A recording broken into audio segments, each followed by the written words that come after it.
Hi there, I'm David, and today we're going to talk about Coase Theorem.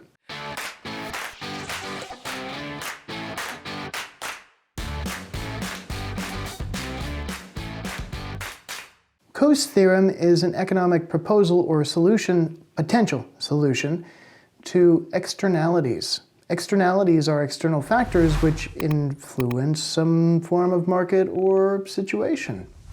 For example, noisy neighbors making a lot of noise and disturbing maybe one family next door. That is an externality. It's causing them discomfort and maybe causing them a loss of sleep, but that's not necessarily an economic model. That's more about sleep, like a loss of hours.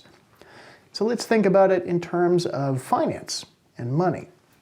So Coase Theorem as a potential solution essentially leads to solving debates in the most efficient manner possible with the least amount of transaction costs, but it is determinant on a few factors, one of which, and most importantly, is property rights. So who's in the right, who's in the wrong, who should pay who? So let's take an example here to kind of walk through this one. So imagine we have a bay and the ocean, and we have a company here, which is within the bay, who is farming seaweed across the bay. Now, this area here is very prone to hurricanes and swelling, etc. So the fishing companies that are there, the fishing company, we're going to just talk about one right now, has moved their operations up the river to protect their vessels and their equipment and their investment. But because of this, they have to travel through the seaweed every single day to go out, catch fish, and then return. So this means that their propellers are damaging the seaweed on their way out. And it's very difficult to go and take the exact same path every single day, every single time, and require each of your employees to do that. So that means that there is a net loss for this seaweed farming company. Fishing Co. LLC, just for giggles. So Fishing Co. LLC there. All right, so how much is the seaweed farm losing as a result of the boats traveling through their waters and there not being a particular path for them to take that helps minimize the damage that's done to their crops?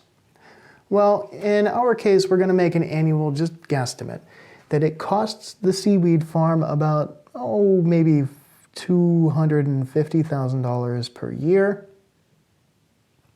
And the fishing company's access to the ocean, their total income might be several million or something like that, but we'll get to this in a moment. So the net losses, or the losses in general, from the boats going through is $250,000, and the seaweed farm company is going to need to try to negotiate with the fishing company. Another requirement of the Coase Theorem is that there are two parties involved, not more than two. And if you end up with a whole bunch, well, it's going to be a problem and you're going to have to take it to court or find some other form of solution. Our negotiations here need to have a zero transaction cost, which includes the bargaining and negotiation phase of the entire process.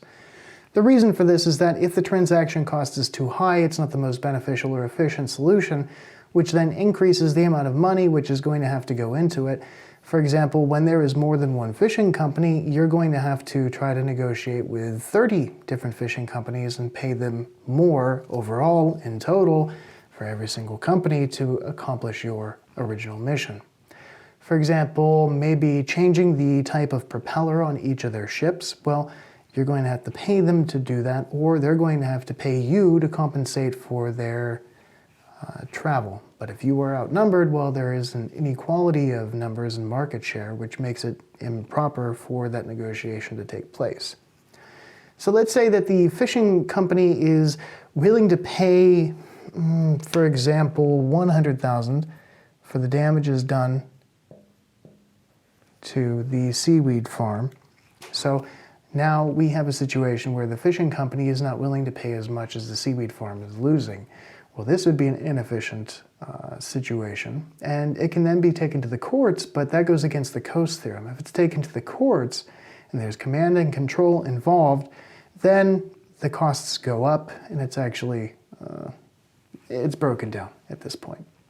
However, there is an alternate solution that can be found, and this is at the heart of the Coase Theorem here.